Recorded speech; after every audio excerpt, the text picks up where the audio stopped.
Excellences, Monsieur le Président de la République,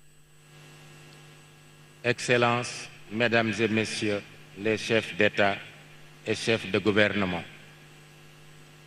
honorables invités en vos rangs et qualités, Mesdames et Messieurs, les circonstances particulières qui ont entouré la tenue de l'élection présidentielle ont démontré une résilience particulièrement frappante du peuple sénégalais dans sa majorité. Ce peuple, en dépit de perturbations ponctuelles, est résolument adossé à sa tradition de dialogue et de teranga. À ce titre, il mérite la stabilité institutionnelle que procure une gestion du processus électoral marquée du sceau de la transparence et de la sincérité. L'élection présidentielle, qu'on croyait définitivement compromise, a pu se tenir, même dans un délai réduit, sans qu'aucune irrégularité de nature à altérer la crédibilité du scrutin n'ait été notée. Le vainqueur a été clairement identifié dans les heures qui ont suivi la fermeture des bureaux de vote, et les félicitations des autres candidats ont suivi dans la foulée. Cela tient presque du miracle, sauf à relever que nos institutions, loin d'être en crise, tiennent debout dans le cadre de la Constitution, expression la plus achevée de la volonté populaire. Pour sa part, le Conseil constitutionnel, face à ceux qui ont tenté de le déstabiliser par des moyens non conventionnels, a, au nom du peuple, dit le droit sans haine ni crainte.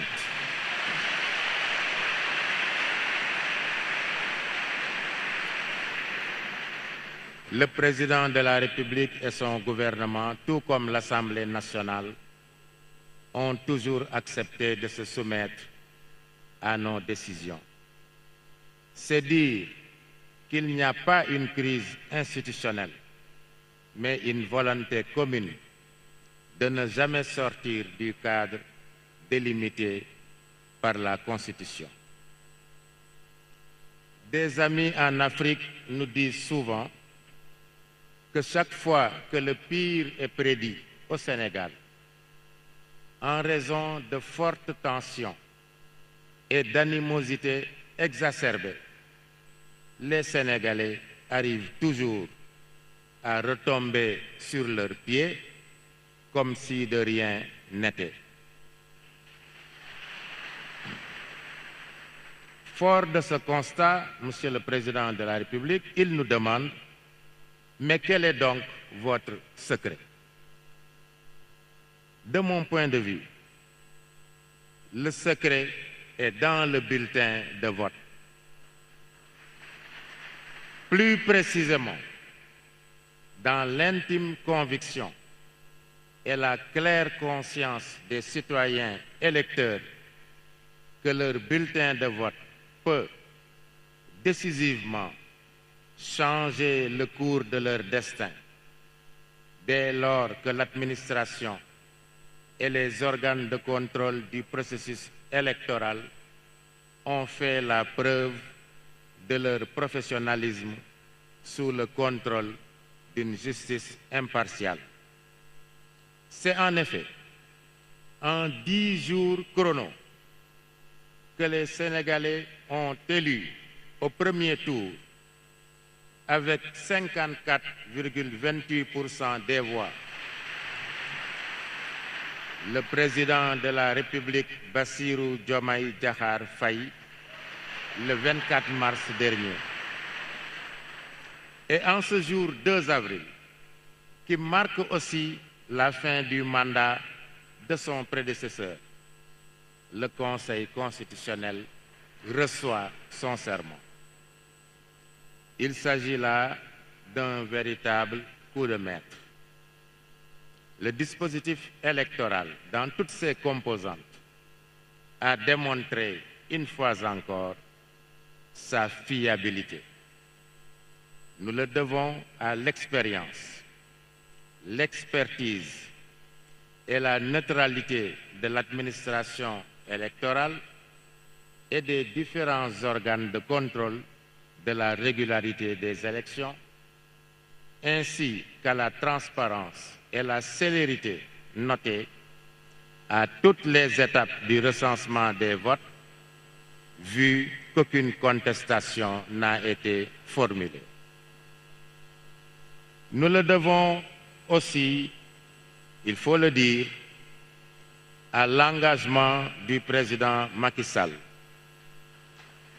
qui, avec la détermination qu'on lui connaît, et dans un délai record, a repris en main le processus électoral avec comme seul objectif un scrutin apaisé et transparent, quel qu'en soit le vainqueur.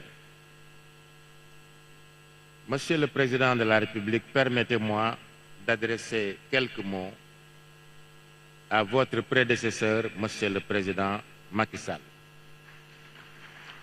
Monsieur le Président Macky Sall, vous voilà au terme de vos 2 mandats au sommet de l'État, obtenus en 2012 puis en 2019.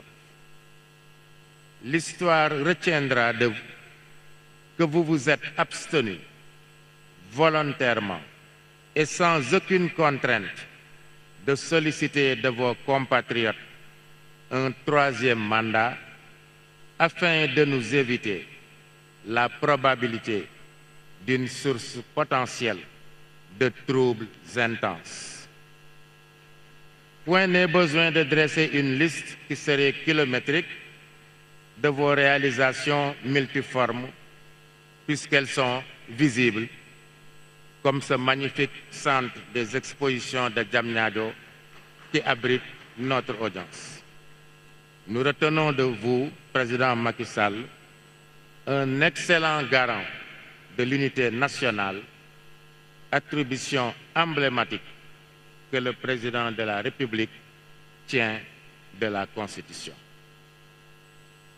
Les félicitations que vous avez adressées à votre successeur et la convivialité avec laquelle vous l'avez reçu au Palais de la République, avant même la proclamation des résultats définitifs, témoignent de votre attachement viscéral aux élégantes traditions républicaines issues des principes de la démocratie et de l'État de droit. Nous souhaitons au président Macky Sall que sa belle expérience nationale et internationale soit à nouveau profitable à notre pays et à notre continent.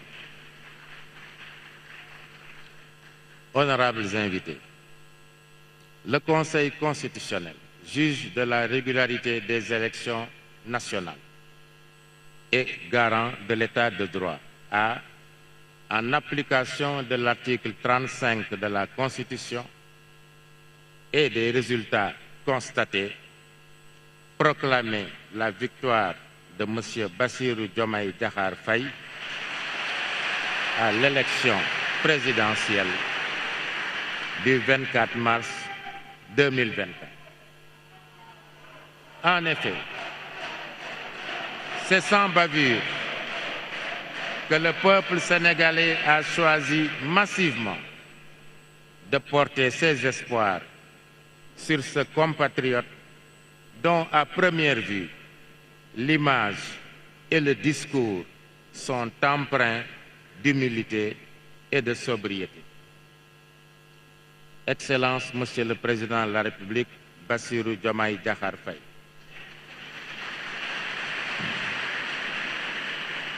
Vous êtes le choix incontestable et éclatant du peuple sénégalais. Et vous symbolisez la volonté de notre peuple de changer de paradigme dans sa gouvernance et de génération dans son gouvernement.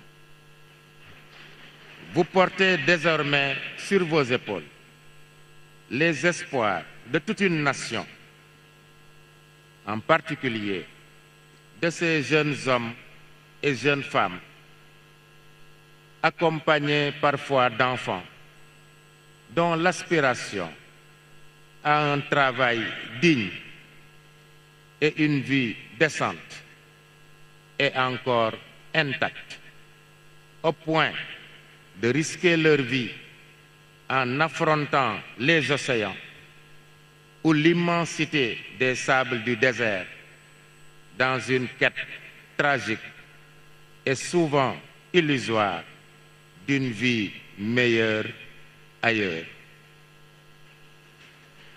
La cérémonie de prestation de serment du président de la République est tenue sur le fondement de l'article 37 de la Constitution, qui dispose: le président de la République est installé dans ses fonctions après avoir prêté serment devant le Conseil constitutionnel.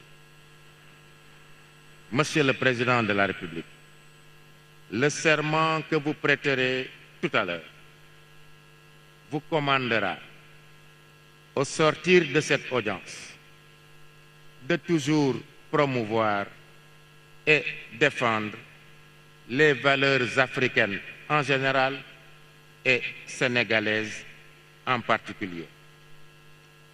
Il y a comme une exigence de solidarité, malgré nos diversités culturelles, géographiques, religieuses entre autres, qui justifie la présence à vos côtés et aux côtés du peuple sénégalais d'éminents chefs d'État de pays amis et de pays voisins, ainsi que les représentants d'institutions régionales et internationales venus célébrer avec nous l'une des plus belles fêtes de la démocratie. Nous les saluons et les remercions d'avoir rehaussé de leur présence la solennité de cette audience.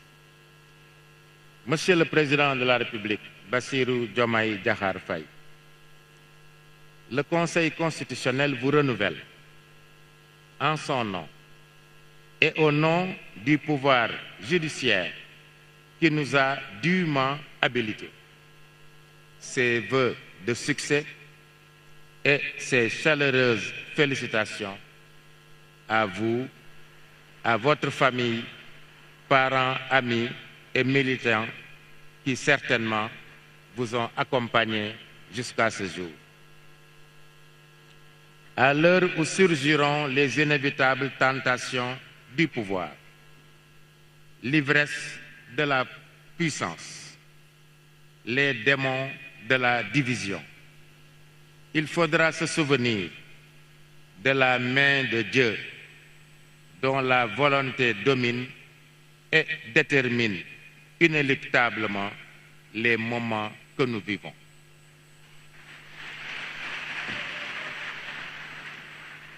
Prions que cette bénédiction divine ne cesse de tirer notre pays de tous les traquenards tendus par la main de l'homme, en particulier dans la perspective d'une exploitation prochaine et porteuse d'espoir du pétrole et du gaz. Monsieur le Président de la République, vous êtes désormais le garant de la démocratie sénégalaise, du respect des institutions, des droits et libertés, gage de la stabilité de l'État et de l'unité du peuple sénégalais dans sa diversité. Prions que les espoirs de notre peuple, placés en vous, Monsieur le Président de la République, fleurissent et portent leurs fruits. Que le Tout-Puissant vous assiste.